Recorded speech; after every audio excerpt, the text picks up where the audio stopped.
Despertamento é algo que é necessário continuamente ser mencionado. O fato de você querer no dia de hoje, você já aprendeu, não determina e nem projeta o dia de amanhã. O querer de ontem não determina o querer de hoje. O querer de hoje não projeta o querer de amanhã. Por isso a necessidade de se despertar todos os dias. Por isso a necessidade de entender que existem certos dias que eu preciso perder para ganhar. Existem certas condições que, se eu quiser avançar, eu vou ter que perder para ganhar. E na maioria das vezes a sua vitória vai estar disfarçada de perda. Na maioria das vezes nós vamos perder para ganhar, porque essa perda está disfarçada de vitória, está disfarçada de alcançar.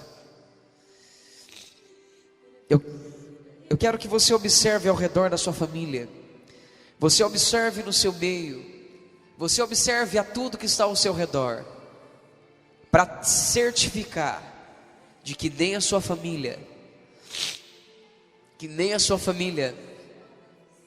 nem os seus parentes, nem os seus amigos e ninguém que está ao seu redor, absolutamente ninguém que está ao seu redor, tem forçado você a fazer algo que você não quer fazer, ou fazer algo que Deus não quer que você faça. Você não tem a obrigação de agradar a todas as pessoas. Você não tem a incumbência de agradar a todas as pessoas. Nem mesmo Cristo agradou a todas as pessoas. O Espírito de Deus tem trago ao meu espírito nesse exato instante que existem pessoas aqui que estão aqui, não é pessoas que não estão aqui, é pessoas que estão aqui, que têm sido motivado e têm sido incentivado, têm sido motivadas e incentivadas por meio do contexto familiar e por meio das pessoas que o cercam, a estarem em lugares, a se relacionarem com pessoas, praticarem coisas que nem mesmo você quer e tampouco Deus quer que você assim o faça.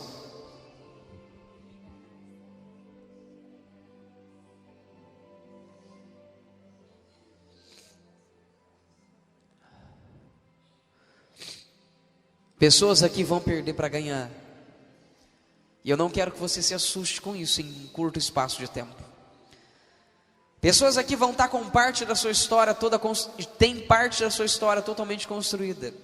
E parte dessa história totalmente construída vai ser removida de você. Porque essa parte dessa história construída que está na sua vida nunca fez parte de um projeto de Deus. Você vai se espantar no começo, mas fique tranquilo e tranquila. Deus está te levando para o centro da vontade dele. Imagine um campo de futebol bem grande, como por exemplo o Maracanã. Nós temos ao redor as arquibancadas, dentro nós temos ou seja, nós temos no estádio, nós temos a arquibancada, nós temos o corredor aonde transita os torcedores, nós temos o corredor dos gandulas, nunca ministrei desse jeito, primeira vez. Nós temos o corner, que é onde fica a divisão do campo. Nós temos o campo, nós temos a área do goleiro, Depois nós temos o centro do campo, que é dividido pelo meio, e com um grande círculo bem grande. E dentro desse grande círculo possui um mini círculo, aonde se coloca a bola. E aonde se inicia a partida de futebol. Quem conhece isso, diga amém. Tá fácil? Vira sua mão e diga para ele: estar com Deus é como estar em um campo de futebol. Pastor, isso significa que eu tenho que torcer bastante? Não, esquece disso, você vai perder seu tempo. Tem pessoas que dão mais valor a um time de futebol do que ao próprio Cristo. Pastor, o senhor está bitolado. Eu não estou bitolado, eu tenho consciência de um versículo que diz: amarás o Senhor teu Deus de todo o seu coração, com todas as suas forças, de toda a sua alma, de todo o seu entendimento e de todo o seu ser. Você encontra isso em Lucas. Ou seja, tudo que está dentro de você tem que bendizer ao Senhor, como diz o salmista. E algo importante que você precisa salientar, entender, perceber, compreender, é que toda essa dimensão desse ginásio relata a manifestação de um despertar. Jesus Cristo, Ele não veio avivar as pessoas. Sim, Senhor, eu abaixo na mão. As pessoas, elas têm se confundido um pouco com a diferença de aviva, ó Senhor, com avivamento. Aviva, ó Senhor, a obra não significa avivamento. Avivamento não tem nada a ver com aviva a obra. Muitos já se confundiram com esses versículos. Hoje talvez não seja o dia de ensinarmos sobre isso. A gente chora, fica o nariz escorrendo, né? Mas tá bom. O que acontece? Dentro desse estádio de futebol, nós conseguimos perceber a divisão por escolha.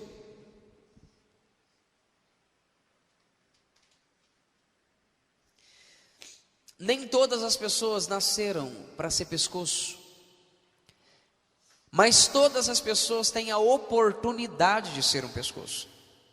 Se você prestar atenção, a parte que fica sempre aparente do seu corpo é o seu pescoço. Pastor, as minhas mãos também, mas existem pessoas que usam luvas.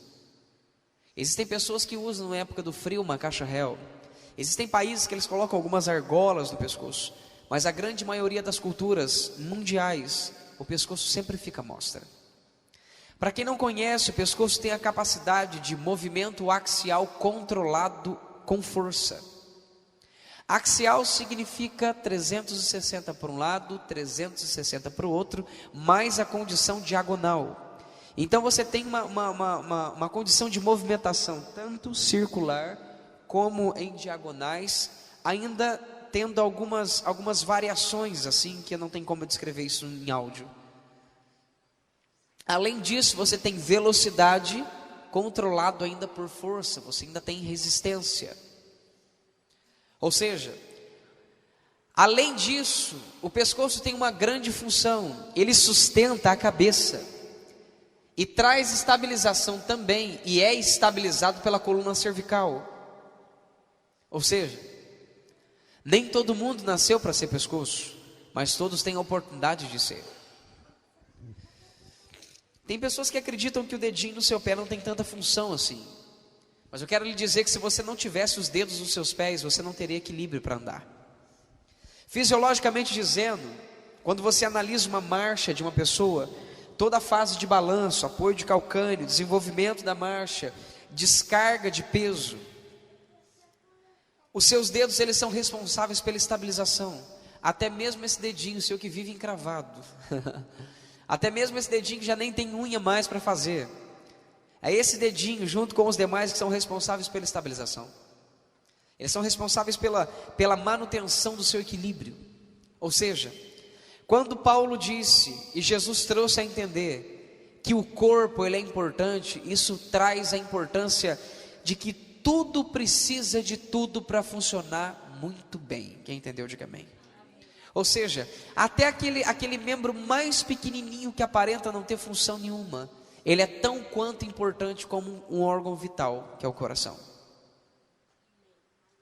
A princípio, um conselho bem claro: guarde o seu coração atrás das costelas, não ande com ele na sua mão.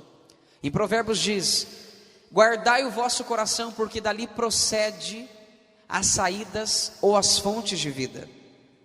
Isso significa que você precisa tomar um pouco de cuidado com as suas emoções, principalmente nessa época agora, aonde você vai precisar perder para ganhar. Eu estou liberando uma palavra profética para vocês não se tornarem assustados ao verem o que Deus vai fazer com muitos aqui. Pastor, todos nós vamos perder, nem todos, mas muitos aqui vão, então tome muito cuidado com o que vocês estão aprendendo aqui. Basicamente, o que você precisa guardar no seu coração é simples. Independente do que você faça, onde você esteja, você é importante, mas você precisa estar funcionando. Quando a palavra de Deus diz assim, ide, significa que você nunca vai estar parado. Todas as ordens de Jesus são ordens em ações, porque Ele é o verbo de Deus, Ele é a ação de Deus manifesta na terra. Ele é um ser que se manifesta, Ele é um ser que é para frente, Ele é um ser que você nunca vai ver parado. Ele nunca vai estar estatuado e parado. Ele está em contínua atividade, assim como o Espírito de Deus. A primeira manifestação do Espírito Santo já é movendo sobre as águas. Continuamente a Trindade se move, continuamente. Então é importante que você entenda que, independente da sua posição no reino dos céus, você é importante e é fundamental. Vira sua mão e diga para ele: você é fundamental, é importante. Olhe dentro dos olhos da sua mão e diga para ele: eu te amo demais para te dizer essa verdade, mas você não é insubstituível. Você não é insubstituível. Enquanto você estiver aqui na terra, o que Deus chamou você para fazer, só você pode fazer. Mas a partir do momento que a sua vida for tragada, você vai ter que prestar conta por não ter feito.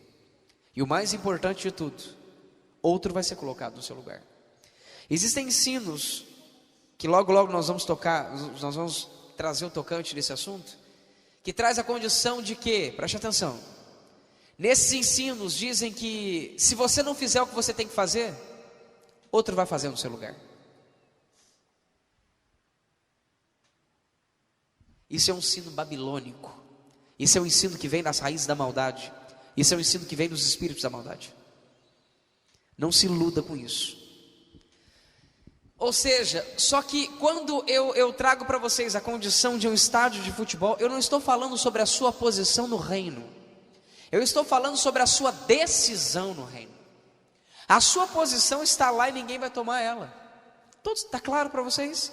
Eu estou falando sobre o posicionamento. Por isso que quando você descobre qual é a sua posição no reino dos céus, você para de ter inveja e ciúmes dos outros. Você para de se preocupar que alguém vai tomar o seu lugar. Ninguém pode tomar o seu lugar. Está claro isso para você? O que eu nasci para você, não seja doido de tentar fazer aquilo que eu nasci, porque você vai morrer. Como eu não posso ser doido de tentar fazer o que você nasceu, porque eu morro. Eu não tenho estrutura para isso. Tem pessoas que pensam: fazer o que o pastor faz é fácil. Não é fácil. Como também não é fácil fazer o que você faz. Cada um nasceu para fazer algo específico. Um pescoço, mesmo sendo complexo, ele não consegue estabilizar um corpo como o dedo. Ele não consegue absorver impacto como o calcânio. Ele não consegue bombear o sangue como um coração.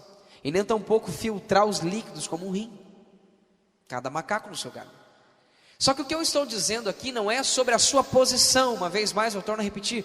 Eu estou dizendo sobre a sua decisão. Faça uma cara bem feia para quem está do seu lado. Diga para ele: e aí? Qual é a sua decisão no reino dos céus? Eu sinto uma atmosfera de seriedade muito grande aqui da parte de Deus. Quando eu digo de decisão, é porque as suas atitudes vão determinar aonde você chega e quem você é. Você é fruto e produto de uma atitude. As suas atitudes são fruto e produto de um querer. O seu querer é fruto e produto de uma decisão. Pastor, o que é fruto e produto? Consequência. Tudo que você decide gera um querer. Tudo que você quer gera uma atitude. Em tudo que você age gera uma consequência. Gera um resultado. Quem me entendeu? Pastor, fulano não quer, por isso que ele não avança. Não é que ele não quer, ele nunca decidiu. Todas as pessoas que têm uma vontade, nunca avançam. Porque vontade não é estrutura do reino dos céus. Vira sua mão e diga para ele: vontade não faz parte dos céus. Diga ao seu irmão: vontade não está na constituição dos céus. Diga ao seu irmão: vontade não faz parte do dicionário celestial.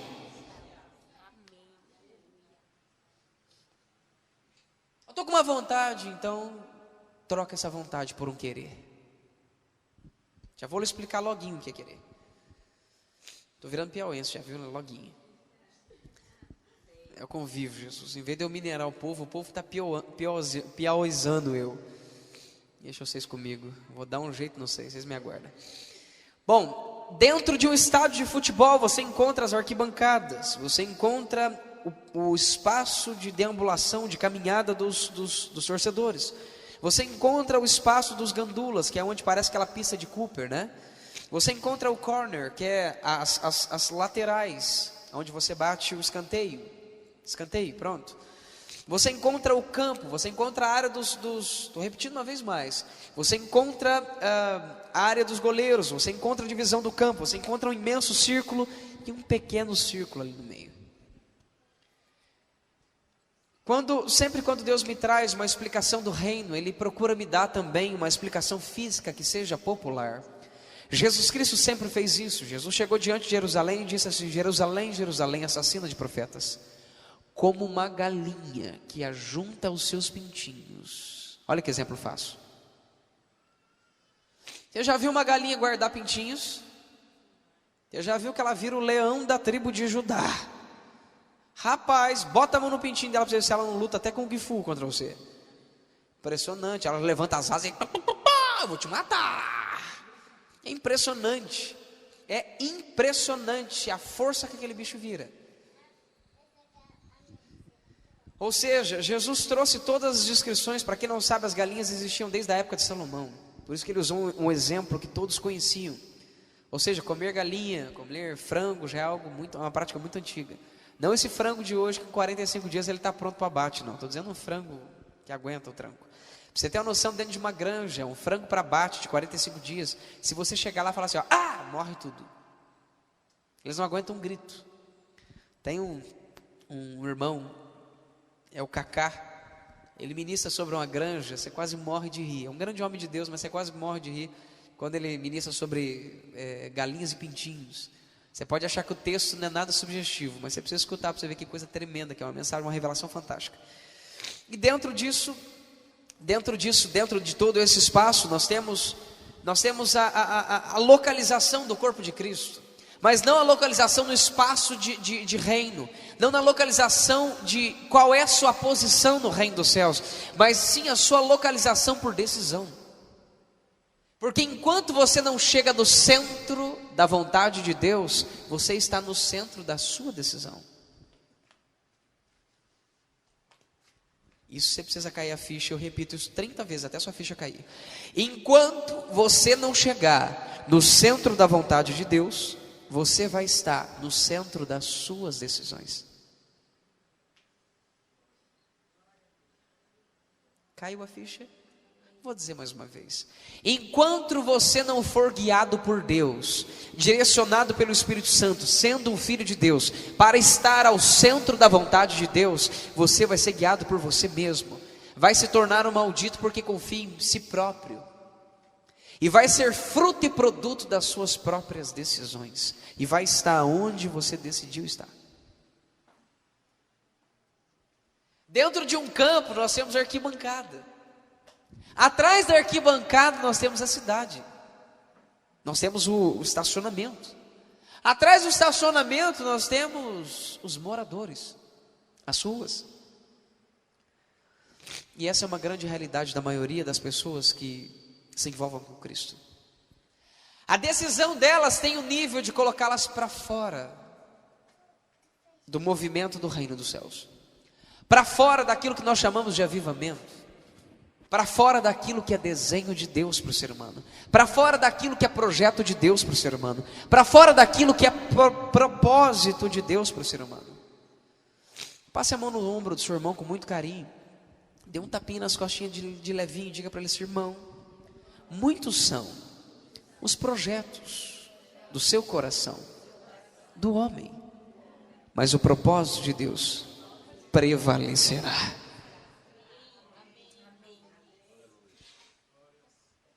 Ou seja, a sua vida se inicia com uma decisão. Eu não estou preocupado se você quer levantar sua mão e aceitar Jesus. Isso não me incomoda mais, nem me impressiona mais e nem me deixa tão importante assim. Nossa, 300 pessoas se encontraram com Jesus. O que me importa é a sua decisão. Quem já se encontrou com pessoas que começaram a frequentar reuniões evangélicas, religiosas, chame como você quiser, e de repente elas paralisaram e não conseguiram avançar mais? Você fala, isso aí não quer nada com nada. Na realidade não é que ele não quer nada com nada, ele nunca decidiu nada. Estar onde você está agora não te faz um ser que decidiu alguma coisa. A primeira coisa que você precisa aprender que você tem é uma palavrinha chamada livre-arbítrio. A palavrinha livre-arbítrio, que não é uma palavra tão bíblica assim, é mais um termo teológico. A palavra livre-arbítrio não traz o sentido de se eu quero ir para a direita, eu vou para a direita, se eu quero ir para a esquerda, eu vou para a esquerda. Não. A palavra livre-arbítrio significa entre aceitar o desejo de descobrir o propósito de Deus e viver o propósito de Deus, ou negar o desejo de descobrir o propósito de Deus e viver aquilo que aparentar, aquilo que der na telha, aquilo que acontecer com você. Dentro de um estádio nós temos arquibancada, mas também nós temos um lugarzinho onde a bola é colocada.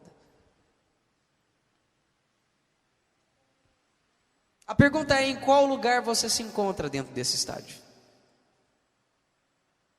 Nos bastidores lá fora? Ou no centro do centro da vontade de Deus? Dentro de um campo nós temos um grande círculo, onde cabem muitas pessoas. É um lugar almejado por muitos. Normalmente são os titulares. Normalmente é dado isso aos atacantes. Normalmente é dado esse ambiente para aqueles que ganham milhões e milhões de reais.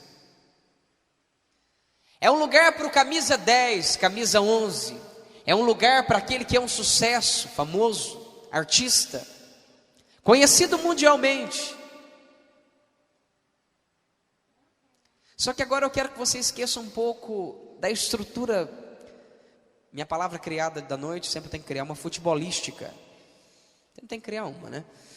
Esqueça um pouco desse ambiente de futebol, de soccer play. Esqueça um pouco disso. Agora, esqueça da estrutura desse futebol e só pense nas demarcações de um campo. Deus te criou com um propósito estabelecido. E continuamente Ele tem levantado profetas para despertar o povo. Acorda, igreja, aviva a tua obra, desperta, minha noiva, levanta-te, resplandece. E continuamente durante toda a história Ele sempre vem injetar um fogo dentro de você. Injetar parece que uma gasolina dentro de você. Fazer qualquer tipo de coisa para que você funcione. Agora a pergunta é por quê? Porque mais são aqueles que estão fora do estádio do que aqueles que estão dentro. Jesus, quando esteve aqui na terra, a primeira coisa que Ele disse: olha, a seara é grande, a seara é muito grande, mas poucos são aqueles que estão dentro do estádio. Mas o que eu não consigo compreender é que Deus criou todo mundo para estar dentro do estádio. Então por que tem tantos que estão fora? Passe a mão no ombro do seu irmão mais uma vez. Passe a mão no ombro do seu irmão mais uma vez e diga para ele assim: irmão, mais uma vez, irmão, você conhece o poder da decisão?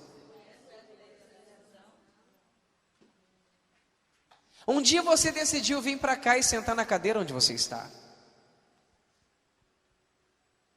Pessoas já decidiram, por misericórdia, em reuniões nossas, gastarem 48 horas de trânsito, pastor, de uma cidade para outra, não, de um país para outro, para estar numa reunião que a gente serviu o Senhor Deus. É uma decisão. É uma decisão que pode estar arrolada a muitas coisas, como renúncia e perdas. Se ensinaram para você que o evangelho que o Senhor Jesus Cristo ensinou, que é o evangelho do reino dos céus, é um evangelho de acréscimos, você está um pouco enganado. Eu não consigo enxergar algo ser perdido de mim como para me machucar. Eu consigo enxergar isso como uma libertação de Deus na grande maioria dos casos. Mas é muito ruim quando você precisa perder uma pessoa. É muito ruim quando você tem que se afastar de uma pessoa. Quando se trata de um filho, de um pai, de uma mãe. É quando nós começamos a sentir um pouco do peso do evangelho. É quando nós começamos a entender que as coisas não são assim tão simples. E nós temos que entender que aquele que toma uma decisão ali atrás, ele precisa ir até o fim da decisão que ele tomou. Que Deus não tem prazer naqueles que retrocedem. Que aquele que põe a mão no arado não pode olhar para trás.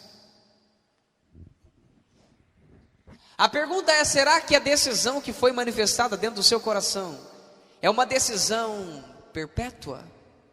Forever, para sempre? Ou é uma decisão que aonde estiver tudo bom e do seu agrado, eu estou decidido, mas quando não ficar assim tão bom, nem tão bom do meu agrado, eu acho que eu vou decidir uma outra coisa? Dentro de um estádio tem arquibancada.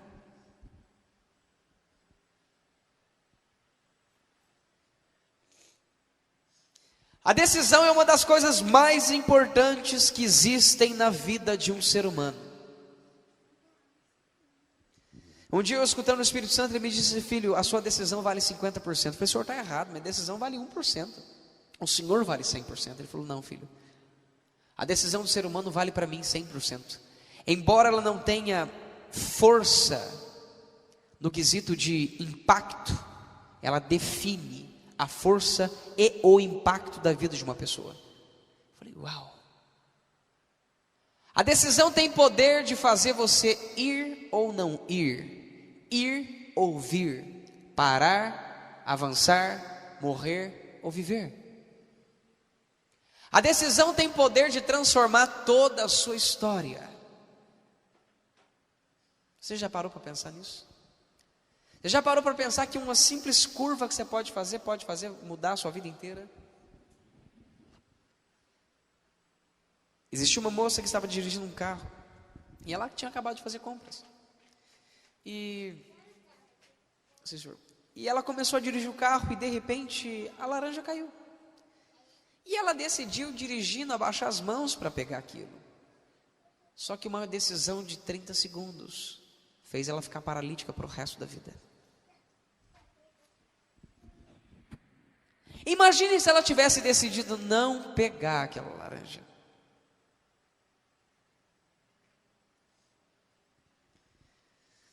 Um ente da minha família sabia que ia morrer e decidiu insistir mesmo assim. Andou e morreu. Imagine se ele tivesse decidido escutar uma pessoa que estava ao redor dele. Imagine se ele tivesse cumprido o versículo que diz que na multidão dos conselhos há sabedoria.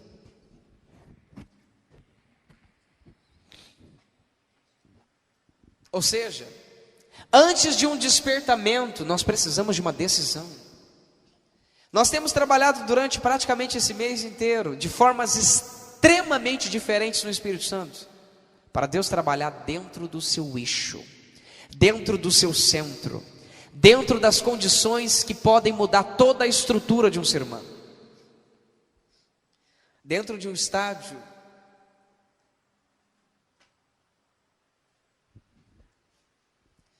a pergunta é: qual é a sua posição por decisão no reino dos céus? Porque aonde Deus decidiu que você tem que estar, está lá guardadinho no seu lugar. A pergunta é: você já chegou até lá? Você está no ambiente onde você é uma engrenagem, uma força motor muito forte? Porque se você ainda não está onde Deus estabeleceu para você estar, você não está produzindo absolutamente nada. Você não está gerando absolutamente nada. O seu potencial não está sendo liberado. A energia não maximizada dentro de você, não explorada, está paralisada dentro de você. Você é uma grande bomba nuclear que não consegue colocar medo nem numa formiga. Você é um potencial tão grande que você nem tão pouco sabe disso. Esse é o poder de uma decisão. Pode fazer você ficar paralisado, sem saber para onde ir e nem o que fazer. Eu disse uma vez no Facebook para algumas pessoas que me perguntaram sobre as reuniões que nós tínhamos tido. Eu falei: queridos, a fome pode determinar onde você vai. E pode até determinar o quanto você alcança em Cristo. Fome significa decidir estar com Ele. Fome é uma das forças motrizes que você tem para avançar. Fome é aquilo que te faz fazer loucura por amor a Cristo. Só que é uma loucura consciente, você sabe o que você está fazendo, mas você decide avançar. É como se você tivesse por um segundo e descobrir que tem 500 jacarés, 30 mil cobras, cerca elétrica, dando choque na água, e Jesus está do outro lado dizendo: vem minha noiva. E você tem um segundo para pensar. Se você for parar para pensar no jacaré, se você for parar para pensar na cerca elétrica, se você for parar para pensar nas jiboias gigantescas que estão ali, se você for parar para pensar que você não sabe nadar, você não vai se encontrar com Jesus.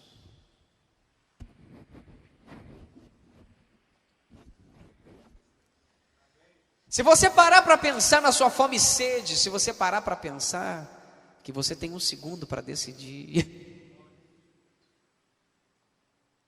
o que você acha dos jacarés começarem a fazer piso para você pisar sobre eles? O que você acha das jiboias começarem a se levantar e colocar um corrimão para você segurar dos dois lados?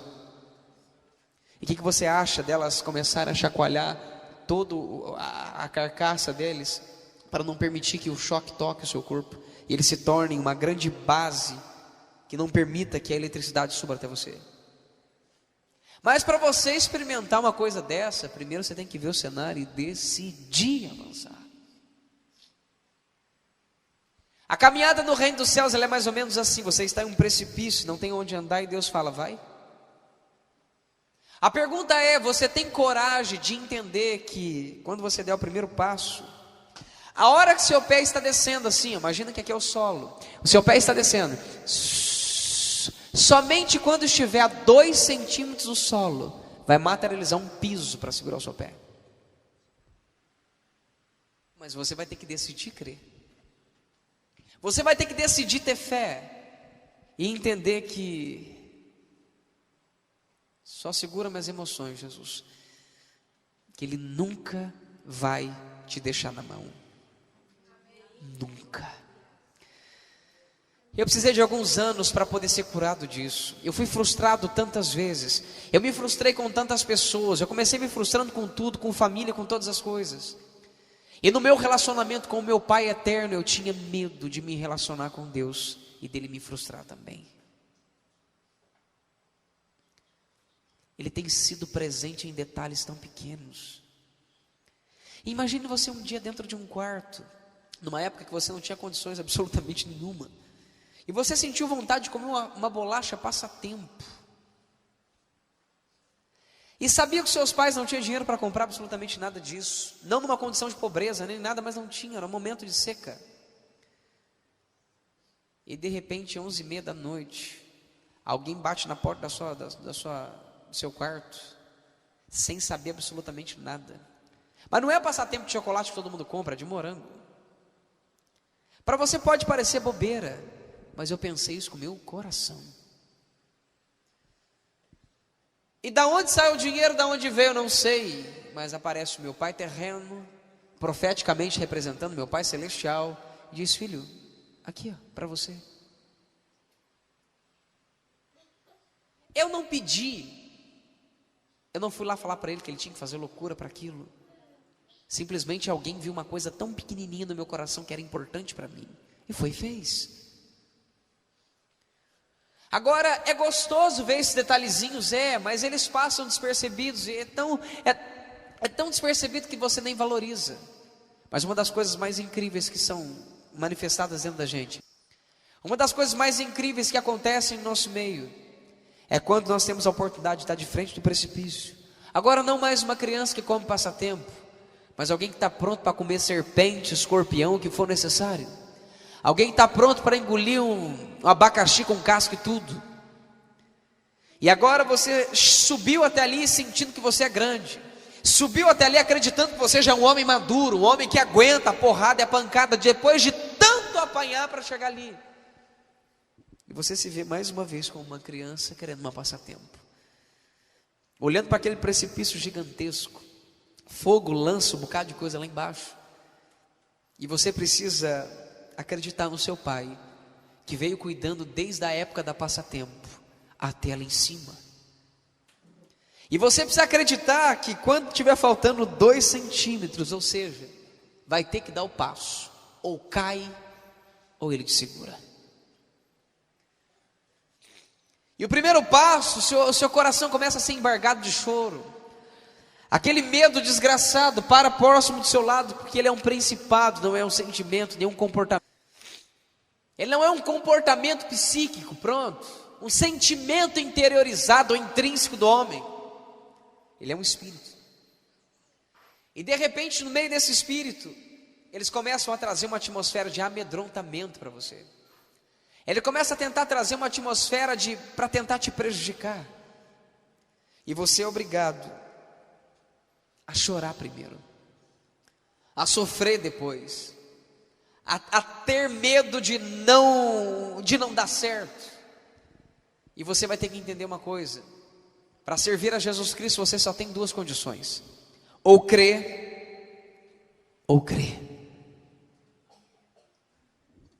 Vira sua mão e diga para ele: qual foi a sua decisão? Você vai ter que entender que se você subiu até lá, não dá para descer mais. Você vai ter que entender que o único caminho que você tem é andar para frente. E você vai ter que entender que você vai ter que ter coragem para deixar tudo para trás. Trocar de prioridade, esquecer que nada mais é prioridade para você a não ser aquilo que Ele quer que você faça. Isso dói. Se você não entende o que eu estou dizendo e não sente dor no seu peito, que você não sabe o que eu estou dizendo. Se você acha que estar na cruz, no monte de Gólgota é fácil, é porque você nunca esteve lá. Sua vida está boa demais. Sua vida está agradável demais. Pastor, mas é assim que é o evangelho. Não, se a sua vida está boa demais, é porque talvez você não se decidiu até o dia de hoje. Pastor, então a vida é ruim, a vida é chata. Não, a vida não é chata e nem ruim. Se relacionar com Deus é melhor do que a sua zona de conforto. Se relacionar com Deus é melhor do que a sua zona de conforto. Se relacionar com Deus é melhor do que a sua zona de conforto. Se relacionar com Deus, viver com Deus, andar com Deus, caminhar com Deus, avançar com Deus, vencer com Deus, é melhor do que a sua zona de conforto. É melhor do que uma cadeira de 16 mil reais de massagem. É melhor do que andar num carro de 450 mil reais. É melhor do que andar dentro de uma mansão de aproximadamente 30 milhões de reais. É melhor do que chegar perto das pessoas e todos te respeitarem por aquilo que você tem, não por aquilo que você é. É muito melhor de ser famoso. Eu já experimentei um pouquinho desse espírito. É engraçado, você não paga nada. Aonde você vai, todo mundo faz tudo para você. A fama é um espírito que, se você quiser avançar com Cristo, você vai ter que vencer a fama como Cristo venceu. Tem lugares onde eu vou que só falta as pessoas chuparem meu dedo. Isso me incomoda demais. Porque o tratamento que eles dão para mim, eles não dão para Cristo. A idolatria manifestada que é dada para mim, não é dada para Cristo. Pastor, o senhor fica feliz por isso? De jeito nenhum. Às vezes não é tão gostoso ficar esquecido, depois de experimentar ser reconhecido por todos. Por isso Jesus Cristo disse: eu não recebo glória de homens, eu recebo a glória do meu Pai. Glória está relacionado com honra também e reconhecimento. Depois de você olhar para trás e ver que não dá, ou melhor dizendo, depois de você entender que não dá para olhar para trás, não dá para pensar em mais nada que está lá, você vai ter que ter coragem de dar o passo e tirar o pé. Não tem problema se estiver embargado de choro. Não tem problema se tiver uma micro dúvida no seu coração, desde que você esteja lutando para ela sair de dentro de você.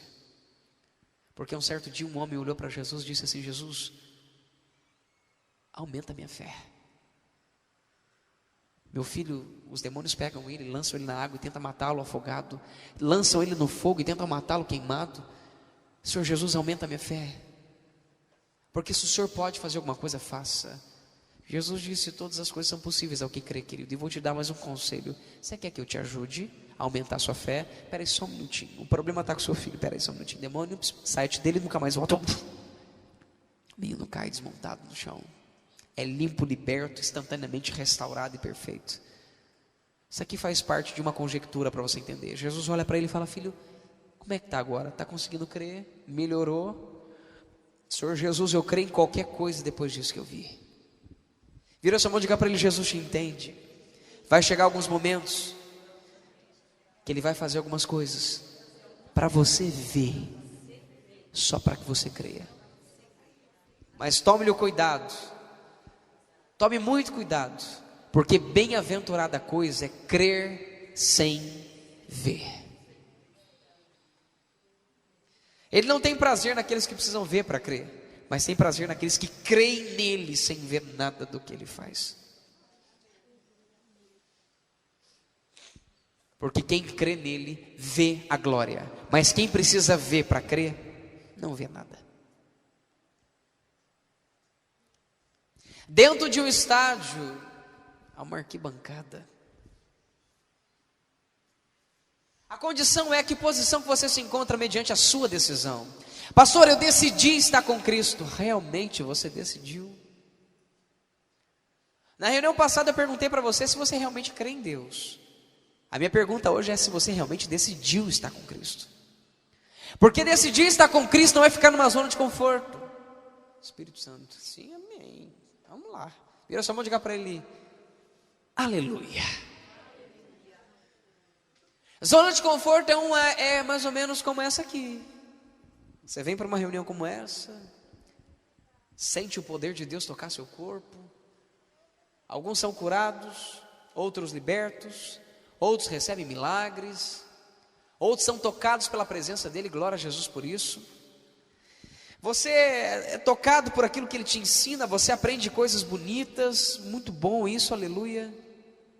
E você volta depois para a realidade da sua vida. Aqui você vira espiritual, aqui você vira Supergirl, né? Mulher Maravilha. Aqui nós encontramos vários super-homens, santos de auréola até na cabeça. Mas depois que passa daquele portão ali para fora, a vida volta ao estado original de novo. Eu não consigo entender isso. Eu não consigo entender isso, sabe por quê? Porque antes de você ser o que você é, primeiro você nasceu com ofício. Eu vou usar o ofício pastoral para você entender. Antes de eu ser marido da minha esposa, primeiro eu sou pastor. Antes de eu ser pai dos meus filhos, primeiro eu sou pastor. Porque o ofício pastoral não se conquista, o ofício pastoral se nasce. Antes de você ser o que você é, primeiro você já é um ministro, uma ministra. Você já reparou que quando você vai dar conselhos a pessoas, você fica totalmente espiritual? Mas por que você não dá conselhos para você mesmo, entendendo que existe um ministro dentro de você? Você já prestou atenção que quando você vai sentar para orar para alguém, você fica especial? Por que você não entende que antes de você deixar de ser especial, você já nasceu especial continuamente, e que você não precisa deixar de ser, para depois tornar a ser? Por que aquele ministro, aquela ministra que estava ensinando aquele homem ou aquela mulher não permanece vivo desde as 6 horas da manhã até a hora que você dorme? Por que nós temos que trabalhar como Superman, Homem-Aranha, e na hora que alguém precisa a gente... Depois que a pessoa vai embora a gente esconde de novo, agente 007. Pergunte ao seu irmão: você decidiu de verdade? Porque se você decidiu de verdade a Cristo, a primeira coisa que você vai ter que entender é que a sua zona de conforto vai ter que ser removida da sua vida. Quando nós pegamos os 2 maiores líderes da terra no reino animal, nós temos a águia e nós temos o leão. Mas uma das coisas interessantíssimas que acontece com a águia é que ela se define. Ou seja, a definição dela é de uma líder por excelência e por N coisas que eu já vou lhe explicar.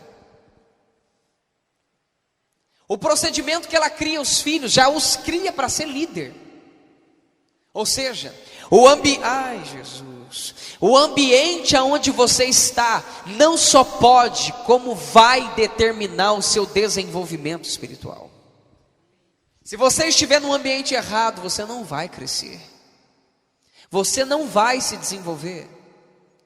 Se você tem um chamado profético, você precisa estar num ambiente onde o seu ofício é desenvolvido. Se você tem um chamado apostólico, você tem que estar dentro de um ambiente onde o seu ofício é desenvolvido. Você precisa estar dentro de um lugar onde os seus dons são desenvolvidos.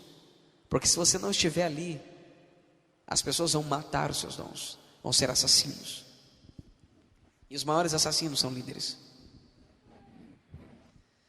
Por quê? Porque eles têm medo de que o corpo funcione mais do que eles, porque não conhecem o princípio de paternidade. Primeiro princípio de paternidade: o pai quer que o filho se torne maior do que ele mesmo. Primeiro princípio de paternidade: o pai quer que o filho faça obras maiores do que ele. Jesus é o pai da humanidade. O pai é o pai de todos os espíritos, alma e corpo. Aprendeu a diferença dos dois? Jesus é, além de ser seu irmão mais velho, por causa da cruz, ele é seu pai. Porém, ele não quer que você o chame de pai. Ele só quer que você entenda o que ele é para você, porque ele quer transferir o seu contato direto ao Pai Celestial. O Espírito Santo, ele quer ser adorado, mas ele não quer que você foque mais ele do que a Jesus. Tem muitas pessoas aqui no nosso meio que estão errando. Por isso que parece que quando você está no ápice muito grande com Deus, você se envolve tanto com o Espírito que depois parece que para tudo. Por quê? Porque ele não quer que você continue daquele jeito. Ele quer que você simplesmente vire o seu foco e permaneça em Jesus. A condição mais segura que existe no momento de relacionamento com Deus é quando Jesus é o centro, só Ele é o centro e não deixa mais de ser o centro. Porque o Espírito Santo vai te guiar até Jesus. E Jesus sempre vai te guiar até o Pai. Sempre. Porque no final das contas o Pai é o centro de tudo. Dentro de um estádio tem uma arquibancada, e essa arquibancada me preocupa muito. Fora desse estádio, além de existir um estacionamento, existem casas, existem toda a população. E se você prestar atenção, o maior estádio do mundo não comporta o mundo dentro dele. O maior estádio do mundo não suporta a população do mundo inteiro dentro dele. Não existe um estádio no mundo com 7 bilhões de pessoas. Mas o que eu não consigo entender é que, segundo o que Jesus ensinou, segundo o que o Pai ensinou, todos nasceram para ser líder. E se todos nasceram para ser líder, deveria existir um estádio para 7 bilhões de pessoas. Pastor, mas se todos nasceram para ser líder, então quem que vai ser liderado? É aqui que está o erro da grande maioria das pessoas. Pergunta fácil de explicar. Todos nasceram para ser líder, mas nem todos se despertaram para ser um líder. Aqueles que se despertam para ser líder, lideram aqueles que ainda não estão despertados, para que se despertem a serem líderes. Por isso o princípio do forte e o fraco. Um dia o fraco se torna forte, para suportar o fraco, educar o fraco, treinar o fraco, para que se torne forte, e assim subconsequentemente. Quem está me entendendo? Diga amém. Quando eu digo que dentro do estádio existe uma galeria, é porque existem muitos que estão lá de fora, só escutando, com uma vontade muito grande de estar lá dentro. Escuta aquele, ai meu Deus, eu tenho que estar lá, meu Deus, que coisa maravilhosa, meu Deus. Vira sua mão e diga para ele, mas não passa de vontade. Quem fica do lado de fora, porque praticamente não tem nada do que aqueles que têm, que estão lá dentro. E de acordo com a pureza do ouro que você se torna, de acordo com o ouro que você se torna, você é posicionado dentro desse estádio. Ou seja, quem está lá fora está cheio de vontade de entrar, mas não entra. A pergunta é, você já aprendeu, será que vontade vem do reino dos céus? Eu vou lhe explicar.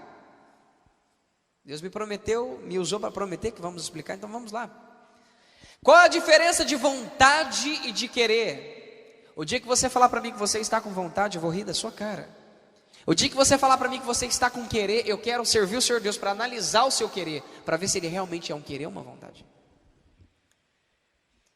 Imagine que você acordou 3h47 da manhã com muita sede.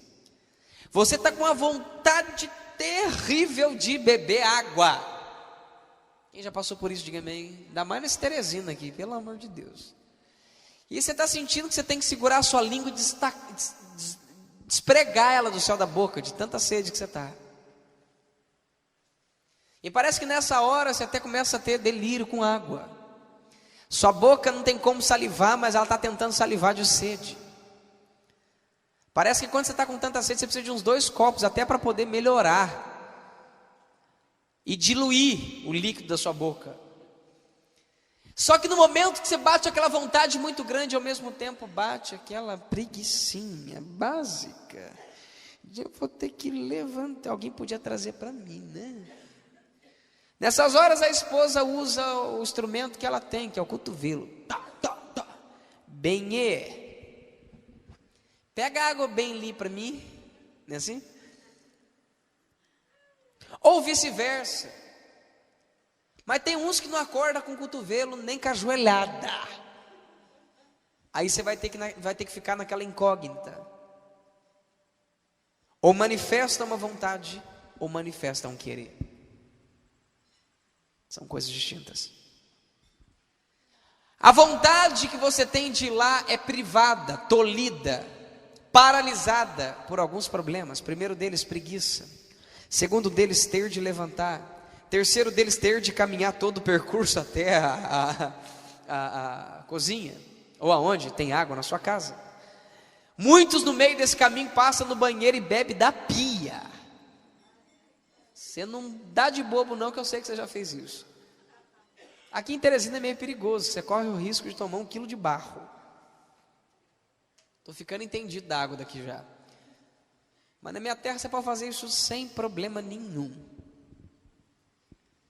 Muitos no meio desse caminho chegam no meio e falam: não, estou com vontade de dormir. Na minha terra é friozinho, gostosinho, você bota aquele cobertinho, aquele negocinho e fica aquele negócio maravilhoso, sabe, aquela vontade, ainda mais quando está chovendo, imagina, aquela chuvinha, aquele barulhinho de chuva. Ah, meu Deus, ninguém quer sair de lá. Ou seja, só de pensar que você tem que levantar da cama, vencer a preguiça, andar até a cozinha, pegar o copo, colocar ali dentro, colocar na boca e ter que voltar todo aquele percurso. Muitos deitam e dormem. Agora eu quero saber quem já passou por isso pelo menos uma vez. Ao invés de ir beber, sentiu preguiça, deitou e dormiu. Levanta a mão. Você nada mais, nada menos que é um participante da estrutura da vontade.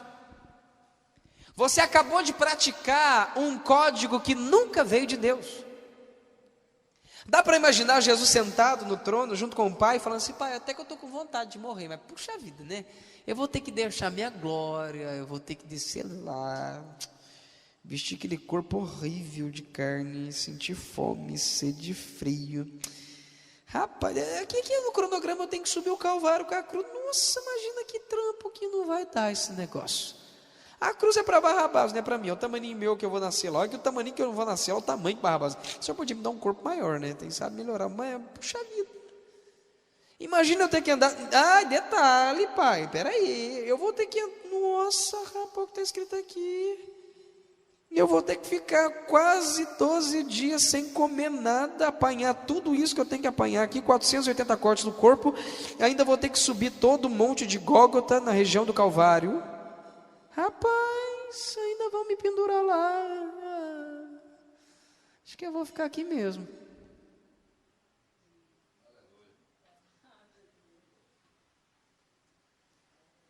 Ou seja, você experimentou no seu próprio corpo a estrutura da vontade.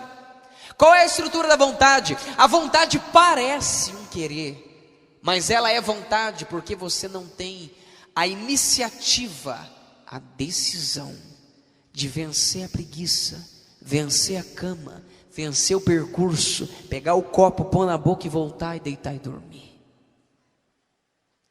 A vontade, ela é privada pelos obstáculos. A vontade, ela é paralisada pelos obstáculos. E quem decide ser paralisado é você. Mas no querer não é mais ou menos assim não. O querer é diferente. O querer se levanta com vontade de beber água e transforma a sua vontade em querer. Levanta, vem a preguiça, fala: achou preguiça, levanta, sobe, bebe água, senta, bebe água tranquilo, volta bonitinho, ainda deita de novo e fala: se eu tiver com sede eu levanto de novo.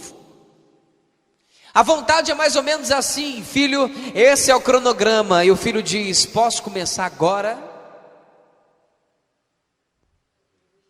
A vontade é diferente do querer. O querer é mais ou menos assim, ó. Eu vou morrer e tenho que morrer com uma morte que vai valer a pena.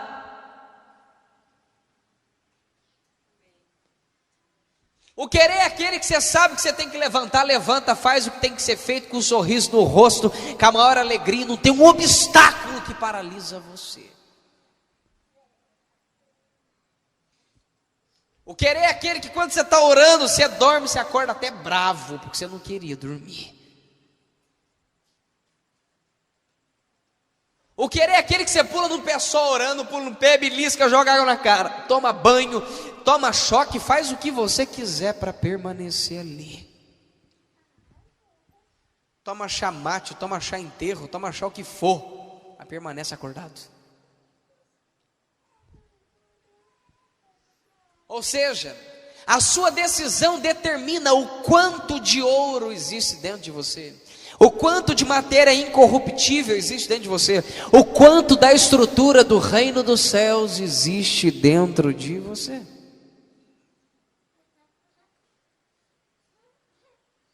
A decisão literalmente determina em qual lugar você está e para onde você está indo. Vira sua mão e diga para ele: a decisão determina em qual lugar você está e para onde você está indo. Quem decide o caminho final é o centro do centro da vontade de Deus. Quem não decide, acho que é difícil, acho que eu não vou não, acho que eu não consigo.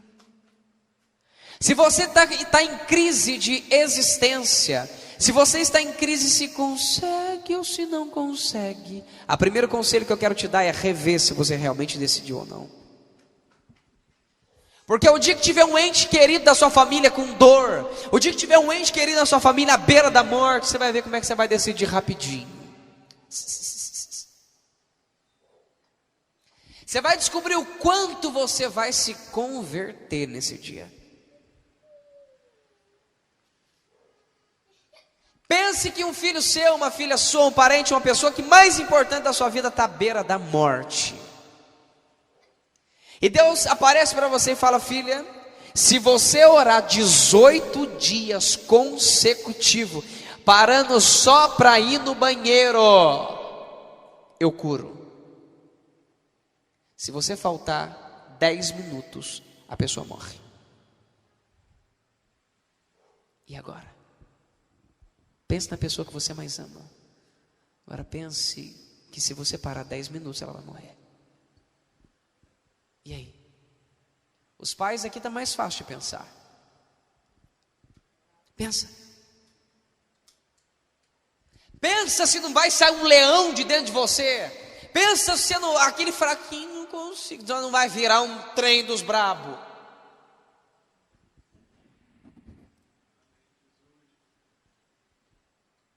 Jesus não tinha parecer nem formosura, homem de baixa estatura, que aguentou 480 cortes, pela alegria que lhe foi proposta. Você não entendeu bolhufa nenhuma. O versículo que diz pela alegria que lhe foi proposta, é que antes dele ir para a cruz, ele viu você. Antes dele ir para a cruz, ele viu sua história, ele viu seu sofrimento, ele viu sua vida, ele viu sua entrega, ele viu sua decisão, ele viu tudo. E quando ele olhou e disse, ele falou: esquenta a cabeça, não tem estrutura para nada, mas bate. Bate! Pode bater. E o que eu vi vale a pena. Eu suporto qualquer coisa, pode bater, gospe na cara, xinga, chuta, põe coroa de espinho, faz eu andar até o Calvário, faz tudo.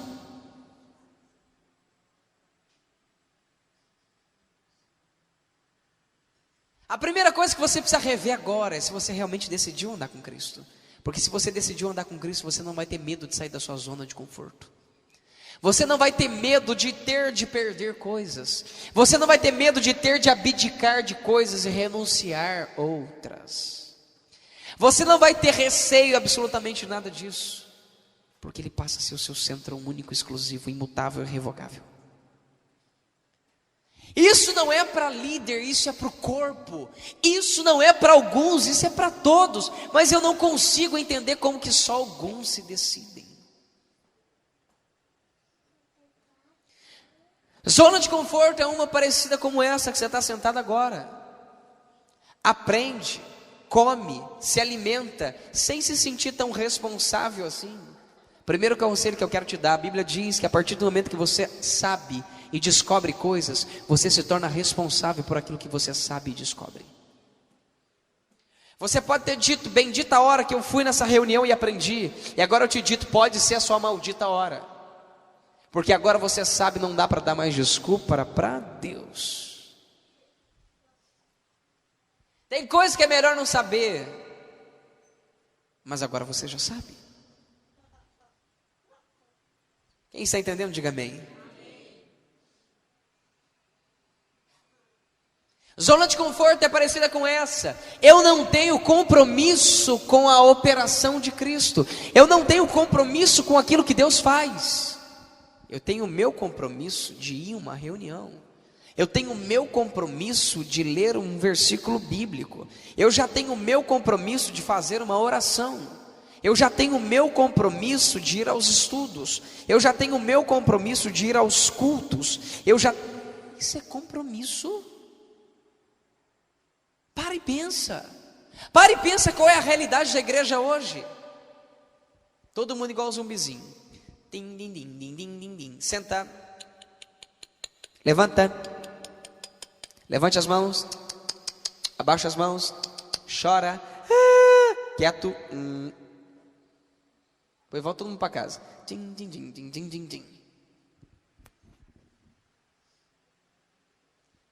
Enquanto você não se decidir, você nunca vai descobrir o seu propósito, porque Deus só revela o propósito para quem decide. Pastor, parece que eu não consigo descobrir, então decide o que Ele te conta. Ele só conta segredos para quem faz parte dEle. E o seu propósito é um segredo que só Ele pode dizer, mais ninguém. Ninguém tem uma varinha de condom que bota na sua cabeça e fala, você será?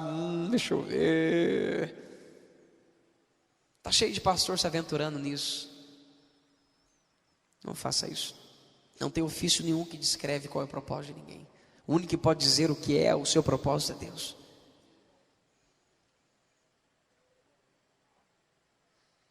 Decisão traz a incumbência de gastar tempo com Deus. Decisão traz a incumbência de orar. Decisão traz a incumbência de estudar. Decisão traz a incumbência de entender que eu não tenho que orar para alguém ser levantado. Eu não tenho que orar para alguém tomar uma posição. Eu tenho que orar assim, Deus me deixa fazer alguma coisa.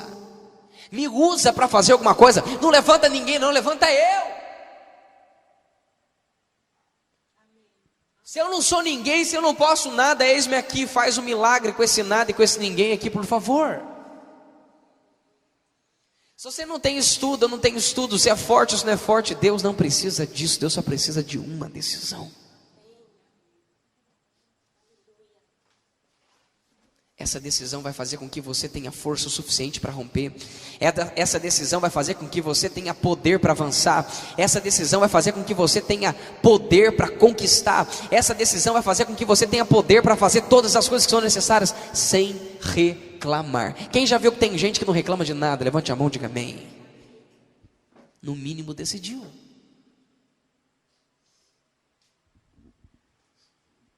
O amor é uma decisão. Você nunca vai encontrar na Bíblia o motivo pelo qual Deus te ama. Você nunca vai encontrar na Bíblia o motivo pelo qual Deus te ama. Quem está me entendendo, diga amém. Porém, você vai encontrar na Bíblia Sagrada um Deus que te ama incondicionalmente, porque Ele decidiu. Isso consiste em Ele ver você fazendo um bocado de coisa que não presta, mas Ele não decidiu. Ou seja, o quanto, preste bastante atenção, o quanto de verdade existe na sua decisão determina o quanto que é liberado para você, ou sobre ou dentro de você do reino dos céus. E o quanto é liberado do reino dos céus é o quanto de ouro, o quanto de incorruptível, de valioso existe dentro de você. E isso determina em qual lugar você está dentro desse estádio. Vamos resumidamente para você começar entendendo. Dentro de um estádio existe um bocado de pessoas que vai lá só para sentar e assistir. Dentro de um estádio existe um bocado de pessoas que conseguem transitar ali embaixo, andar ali embaixo e assistir de mais próximo. No estádio tem um bocado de pessoas que gostam de pagar um pouquinho mais para ter um espaço VIP. Não, isso não acontece no corpo de Cristo. Ninguém tenta comprar um espaço VIP, não, imagina. O que o senhor é, juiz de direito? Opa, vem cá que eu vou te ungir, pastor.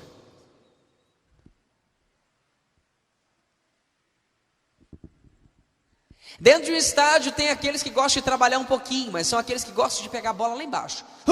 Ela cata a bola, sai correndo, pega e dá para outro jogar. Sempre pega a bola e passa a bola, pega a bola e passa a bola, pega a bola e passa a bola, porque nunca quer assumir uma responsabilidade. Pastor, a responsabilidade dele é pegar a bola. Eu já estou te dizendo, eu não estou falando sobre qual é a sua posição no reino, eu estou falando aonde você se encontra mediante a sua decisão.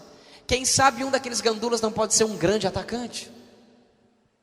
Você não sabe. A função dele é ficar olhando para o povo que está olhando, pega a bola e passa a bola. No corpo de Cristo não existe isso, imagina. Não existe aqueles que recebem a responsabilidade, abraçam a responsabilidade e dá para outro. Recebe a responsabilidade, vai empurrando com a barriga, dando nó em 1, 2, 3, 4, 5, 6 e fingindo que está fazendo alguma coisa. Não, no reino não tem isso, né? Imagina. No nosso meio não existe isso. Na igreja de Cristo Jesus não existe isso. Para pensar um pouco, para raciocinar um pouco a sua posição, que você se encontra hoje diante de Deus. Além dos gandulas, agora nós temos todos aqueles que sempre treinam, mas estão sempre na reserva. São pessoas com grande potencial, mas parece que nunca vai para o time. Quem já reparou que tem gente que passou a reserva o ano inteiro? Quem gosta de futebol aqui, eu não sei se futebol há muito tempo, mas eu já assisti muito. Eles treinam, mas parece que nunca tem uma oportunidade.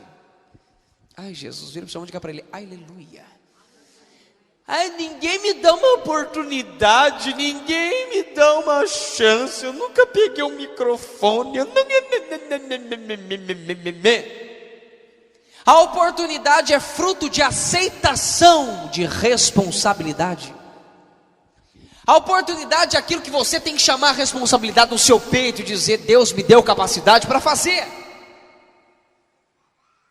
Quem chama a responsabilidade para si, abre uma oportunidade. Quem está me entendendo, diga amém. Chacoalha quem está do seu lado, diga para ele, quem chama a responsabilidade para si, abre uma oportunidade.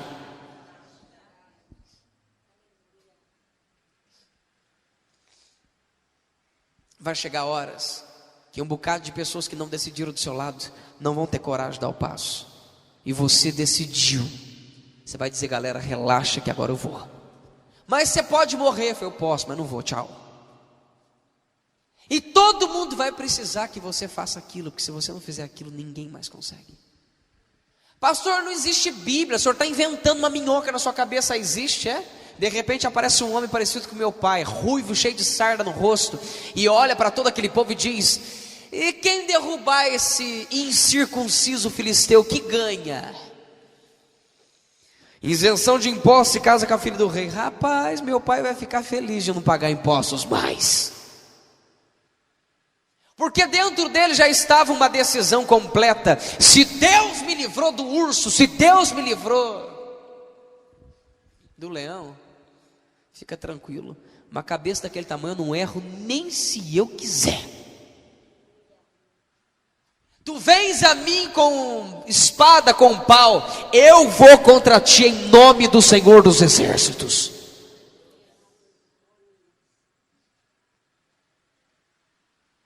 Quem decide sabe crer nele. Quem decide não é oscilante e vacilante. Quem decide é estável como os montes de Sião que não se abalam. Quem decide não tem medo de parede, não tem medo de obstáculo. Por quê? Porque quem decide manifesta querer. Quem não decide manifesta vontade.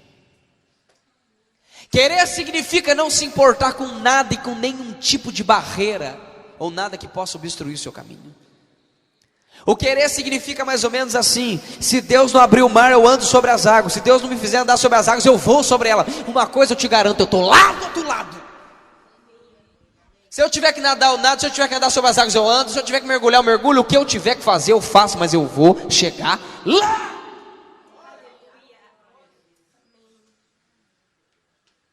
Quem quer não tem medo de sol. Quem quer não tem medo de cansaço. Quem quer não tem medo de nada. Não tem medo de capeta, de demônio, de macumba, de seis cumba, de qualquer tipo de coisa. Quem crê vira um valente como um Davi, mas uma seda como ele para adorar. Davi dava porrada em qualquer um e ele nunca perdeu uma batalha. Mas todo instante ele estava: Deus, eu preciso de ti. Quem crê só tem uma, quem decide só tem uma fraqueza. O nome dela é Jesus. Quem está me entendendo? Diga amém. Dentro do estádio também tem aqueles que, depois de treinarem muito, ficarem sentados. Tem aqueles que, no meio dos treinamentos, decidiram assumir algumas responsabilidades. E é dado pelo treinador, né, Robiá chegar, é dado a essa pessoa uma oportunidade. Vira a sua mão e diga para ele: na Bíblia, o Deus das oportunidades. Você sabia que Deus é Deus de oportunidades? Você sabia que tiveram pessoas na Bíblia que tiveram 5 oportunidades? Você sabia que tiveram pessoas na Bíblia que tiveram 4 oportunidades? Você sabia que tiveram pessoas na Bíblia que tiveram 3 oportunidades, 2, e pessoas que tiveram só uma? Vou lhe dar um exemplo de uma, por um lado e uma para o outro.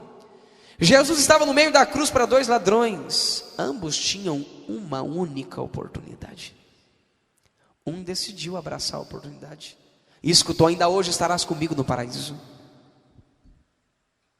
O outro manifestou uma crença almática: eu preciso ver para crer. Desce daí da cruz para que vejamos e creiamos que és o Senhor.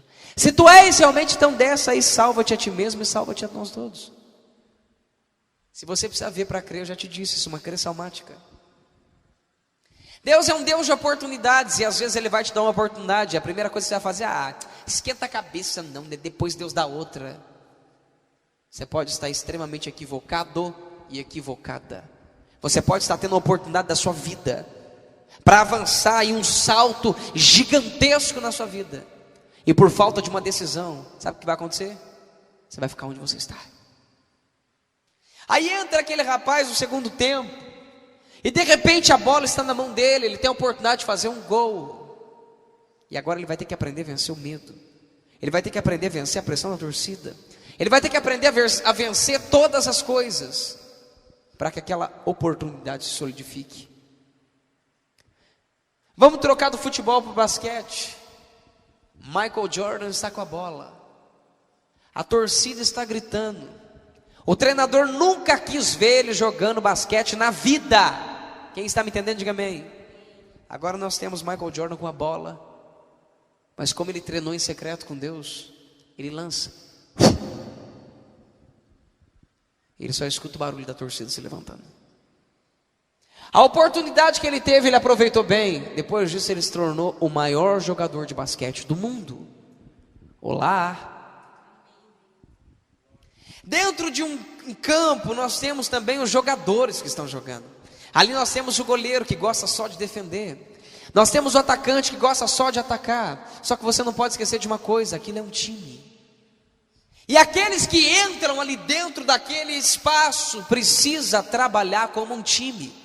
O atacante não joga sozinho, o goleiro não joga sozinho, o meio-campo não joga sozinho, todos são um time. E me espanta saber que nós somos parte do corpo de Cristo e cada um procura o seu próprio interesse. Me espanta saber que nós somos parte do corpo de Cristo e cada um faz o que dá na telha, do jeito que quer, da vontade que quer, conforme quer. Se o atacante quiser mostrar que é bom jogador, ele pode destruir toda a estrutura do time. Quem está me entendendo, diga amém. Agora nós estamos com um problema, porque a eles foi dada a oportunidade de trabalhar, de servir. Por que foi dado? Porque eles são as estrelinhas do técnico. Eles são a menininha dos olhos de Deus. Não, Deus tem os escolhidos dele, né? Deus escolheu pessoas e eu não sou um desses escolhidos. Vai falar para mim que você nunca pensou nisso? Vai falar para mim que você não pensou que tem pessoas que nasceram com uma estrela na testa? Vai falar para mim que você nunca pensou que tem pessoas que são ungidas demais e você não é, porque Deus escolheu elas e não escolheu você? que Deus não vai ungir alguém que tem coragem de largar a noite para dormir, para ficar com Deus? Como que Deus não vai ungir alguém que tem mais prazer de ler a Bíblia do que assistir a televisão? Como que Deus não vai ungir alguém que tem mais prazer de ficar com Ele do que ir para as festas? Como que Deus não vai ungir alguém que tem mais prazer nele do que no mundo? Como que Deus não vai ungir alguém que tem olhos só para Ele? Como que Deus não vai ungir alguém que está disposto a qualquer coisa por amor dEle? Qual foi a renúncia que você fez por amor a Ele? Qual foi a grande perda que você teve por amor a Ele? Você pode dizer como Paulo: eu trago as marcas de quem? Eu trago as marcas do Evangelho? Ou o primeiro probleminha que você passa: ai, misericórdia, Deus não me ama mais, estou sofrendo. Os discípulos apanhavam e sorriam. Você é caluniado, já fica achando que Deus não te ama mais. Recebe uma pressãozinha de demônio, misericórdia. A Bíblia Sagrada está dizendo que os demônios quase esbofeteavam Paulo. Quem está comigo aí no fundo, no meio, na frente, diga amém. Eles não são a estrelinha do técnico. Eles chamaram a responsabilidade para si e tiveram coragem de ir para frente. Coragem.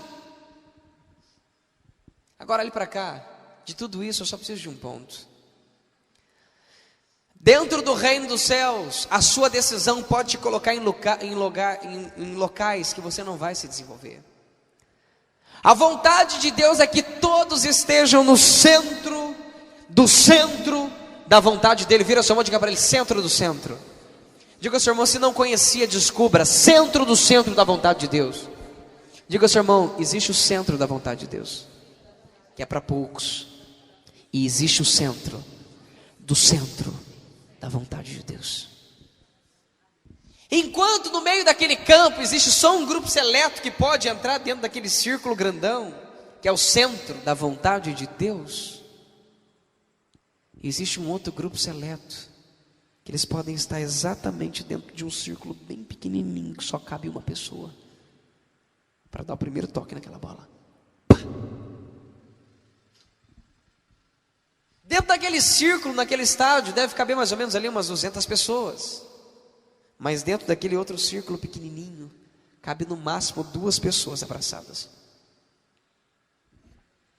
A sua decisão pode determinar até onde você chega. Você quer o que os grandes homens ou mulheres de Deus têm, mas não está disposto a passar pelo processo que eles passaram para Deus confiar a eles. Maldito é o homem que confia no homem, mas a Bíblia não diz que é maldito Deus que confia no homem. Isso é assunto para quem está disponível para Deus, para quem quer algo com Deus, quem quer ser um instrumento de Deus. Tem alguém que veio hoje aqui com isso assim? Se você quer algo relativamente com Deus, se você quer algo verdadeiramente com Deus, se você literalmente tem um interesse em alguma coisa com Deus, o primeiro conselho que eu vou te dizer: você não passa de uma decisão ambulante. E se você não decidir, você não vai conseguir absolutamente nada. Você precisa compreender que o seu despertamento é fruto de uma decisão.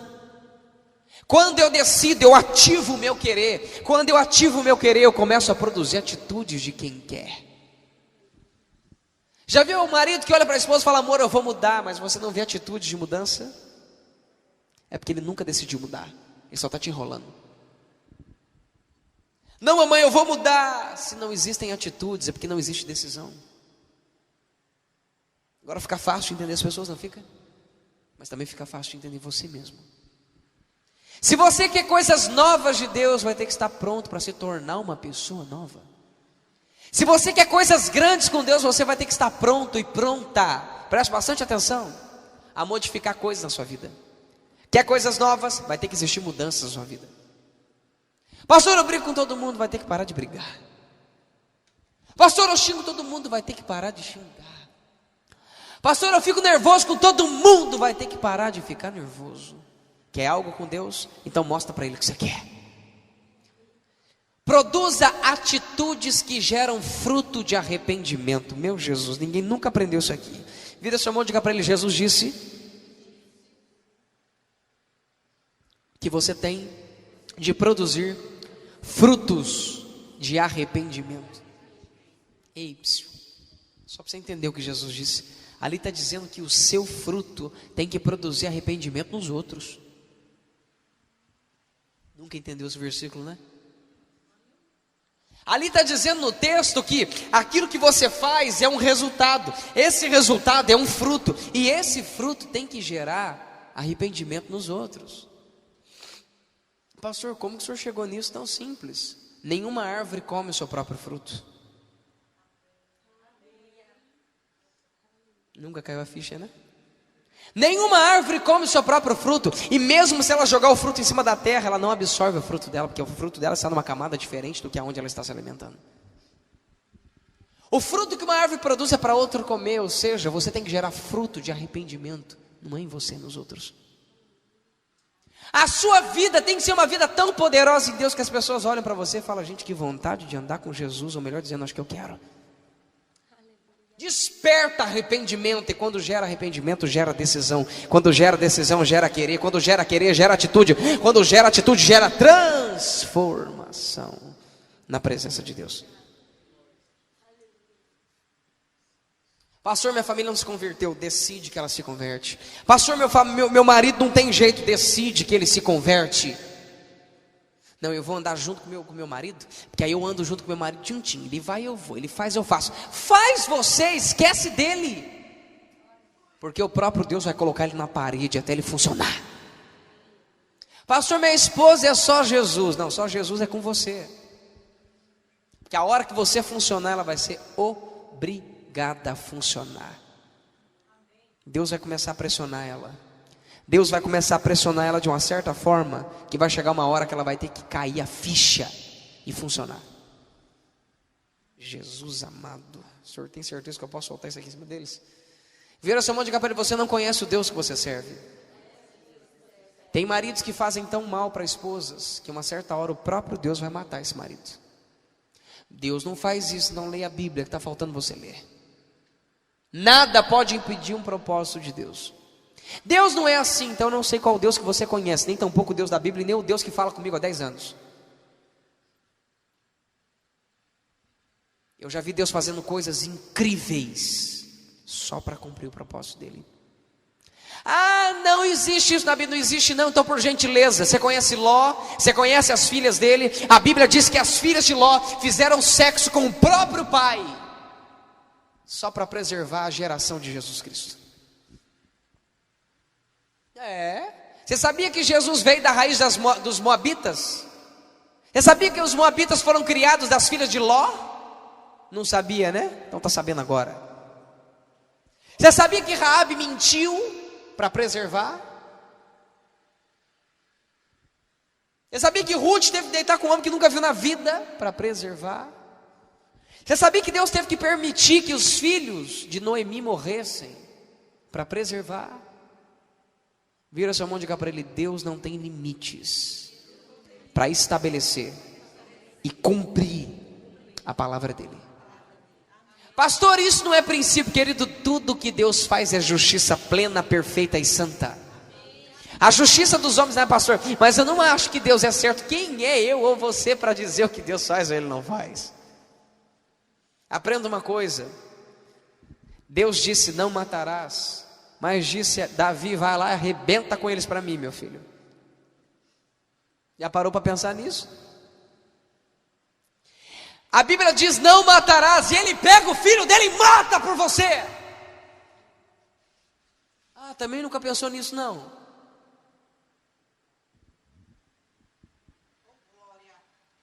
Ele não tem limites para conquistar o que ele quer. Um dia ele olhou para você e disse: eu quero, e eu pago o preço que for por causa de você. Nem se isso tiver que custar a coisa mais preciosa que eu tenho. Você está entendendo quando quem quer alguma coisa? Não é a condição de querer ser útil para o reino, é a condição de ser funcional para o reino. Fiquem todos de pé, por favor.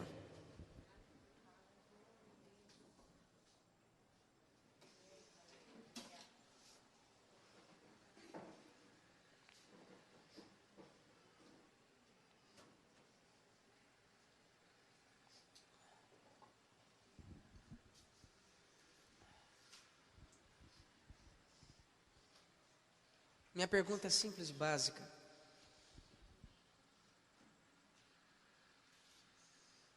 Será que você não está numa zona de conforto? Está na hora de despertar.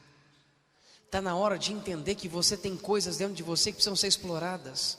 Está na hora de você entender que existem dons dentro de você que precisam ser manifestados. Está na hora dos seus dons servirem para o reino. Pastor, me ajuda a entender isso de uma forma prática? Te ajudo. O que você tem na sua casa? Você já honrou a Deus com tudo que você tem? Você já honrou a Deus com tudo que você tem? Pastor, o que é isso? Está pedindo meu dinheiro? Eu não estou pedindo seu dinheiro. Eu estou pedindo para você honrar Ele com tudo que Ele colocou sobre as suas mãos. Pastor, eu tenho uma máquina de costura. Que dia que você costurou para Ele? Pastor, eu tenho uma máquina de bater foto. Que dia que você bateu foto para Ele? Pastor, eu tenho um notebook. Que dia que você usou seu notebook para Ele? Pastor, eu tenho uma roupa. Que dia que você usou essa roupa para Ele? Que dia que você impressou essa roupa para honrar Ele através de alguém? Pastor, eu tenho cursos. Que dia que você colocou esses cursos em prol do reino? Porque em prol do seu dinheiro você já pôs. Pastor, eu tenho uma casa. Que dia que você hospedou pessoas para a glória de Deus? Pastor, eu tenho muitas habilidades. Que dia que essas habilidades foram colocadas diante de Deus para o benefício de Deus e não para o seu? Pastor, eu tenho um carro. Que dia que você usou seu carro como um táxi para Cristo? Hã? Não, meu carro não.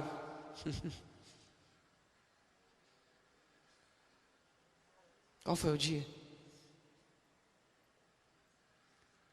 O primeiro conselho que eu te dou, quem te deu foi Ele. A primeira coisa que Ele quer que você faça é que você devolva os benefícios disso para Ele. Não que você fique igual uma sanguessuga a saber, dá e dá, dá e dá, como dizem Provérbios. Pelo contrário, eu lembro de recém-envolvido com o Evangelho, eu tinha um computadorzinho pequenininho de mão, e eu falava: Deus, eu quero que tudo que eu tenha te sirva. Eu quero que todas as coisas que eu tenho possa fazer alguma coisa para o Senhor. Pastor, eu quero talentos, então coloque a sua vida a dispor dele. Pastor, eu quero dons, então coloque tudo que você tem, tudo que você possui ao dispor dele, que automaticamente aquele que tem muito lhe será dado, mas aquele que não tem, até o que tem lhe será tirado. Você nunca entendeu esse versículo? Eu vou te dar uma ótica dele para você entender. Aquele que tem temor de Deus, aquele que tem obediência a Deus, aquele que tem prazer em Deus, aquele que tem o desejo de honrá-lo, aquele que tem o desejo de servi-lo, vai lhe ser acrescentado mais, mas aquele que não tem, até o que tem lhe será tirado. Tem posse e honra, vai lhe ser dado mais. Tem e não honra, até o que tem vai ficar sem. Pastor, mas tem tantas pessoas que não honram e não tem nada porque nunca decidiram, porque o dia que decidir vai ficar sem. Quer andar com Deus, Deus arranca tudo que você tem. Pastor, então não vou andar com Deus porque eu não quero ser pobre. Eu não vou andar com Deus porque eu não quero ficar sem nada. Não, querido, você não quer ser útil para o reino dos céus. Você não quer compromisso com Deus. Para viver ali fora o preço é caro.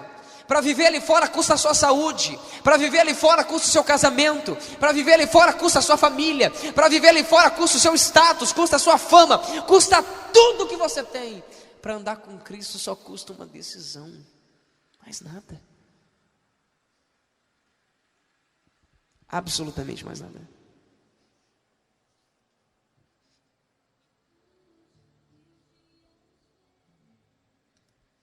Absolutamente nada.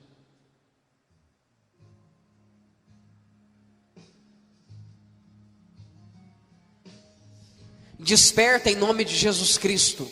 Levanta em nome de Jesus e funciona. Desperta. Pastora, eu não consigo despertar com tanta pressão.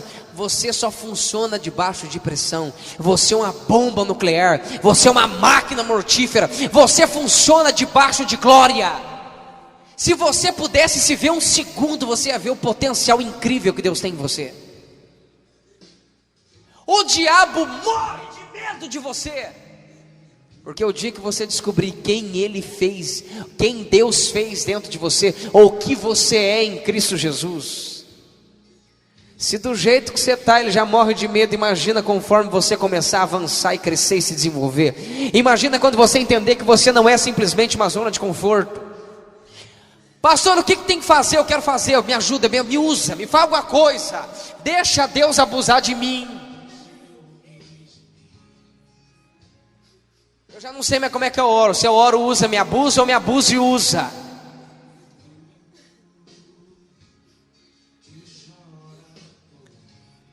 Quantas horas você tem no seu dia? Quantas horas do seu dia você dá para servir a Ele? Quantas horas do seu dia você dá para se relacionar com Ele?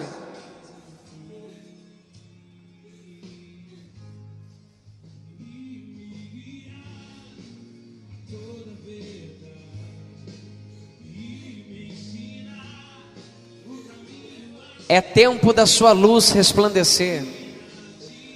É tempo da sua luz resplandecer. É tempo de você entender que você funciona. É tempo de você entender que você é mais importante do que muito mais do que você imagina.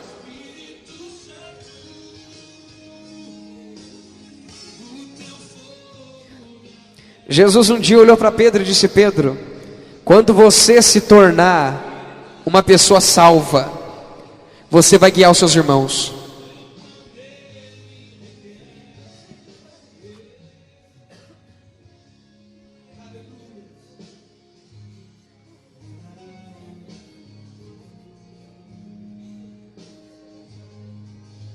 Você não nasceu para você não nasceu para ser telespectador. Você não nasceu para ser seguidor. No dia que Jesus voltar, existem pessoas que seguem Ele e são somente observadores. Existem pessoas que são somente observadores de Cristo. No dia que Jesus voltar, Jesus no mínimo vai olhar para eles e dizer assim: queridos, vocês me observaram durante muitos anos, e agora eu não quero tirar o prazer de vocês e nem a prática de anos de observar. Eu vou subir com quem quer e vocês vão continuar observando.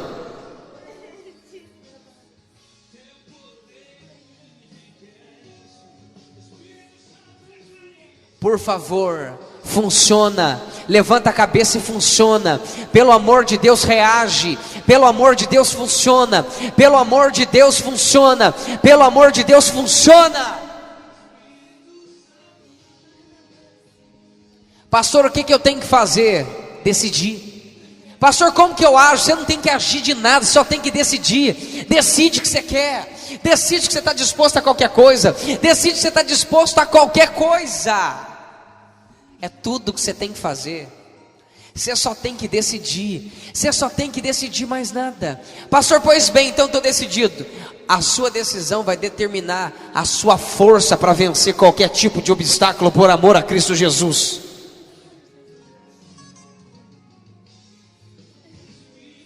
Você vai ver que quando você decide, a estrutura do reino vem sobre você. Quando você decide, o Espírito Santo se manifesta dentro de você. Quando você decide, a atmosfera muda. Quando você decide, você avança. Quando você decide, as coisas fluem. Quando você decide, você vence, vence, vence, vence.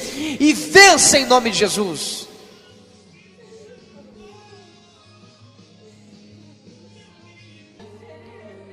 Uma águia, quando cria o seu filho, a primeira coisa que ela faz na primeira fase do seu filho, do seu bebê águia, é matar um cordeiro bem novinho, tirar aquele couro dele bem macio e levar lá para a parte mais alta das rochas.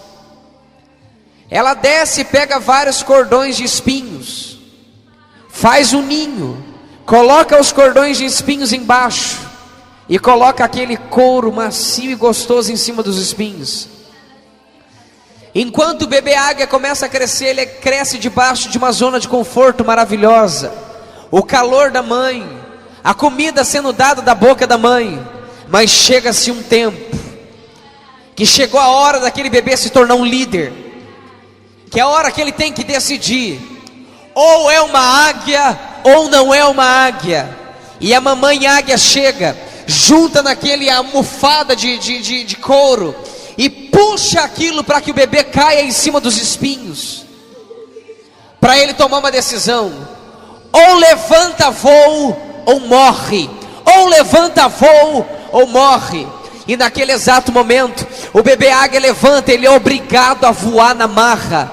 Mas mal sabe o bebê águia, que se ele não conseguir voar até 1 metro de distância do chão, a mamãe águia desce, pega ele no colo e leva até lá em cima de novo.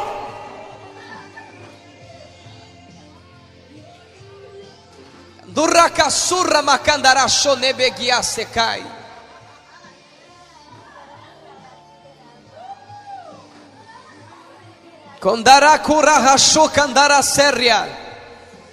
Deixa de, sai da arquibancada, sai da arquibancada, deixa de ser gandula, vai para dentro do campo, vai para o centro da vontade dele, vai. Para de ser observador para ser praticante. Você está tão preocupado com os outros que você não consegue agir. Jesus, sobre aqueles que decidiram, desce com glória. Sobre aqueles que decidiram, desce com glória. Sobre aqueles que decidiram, desce com glória.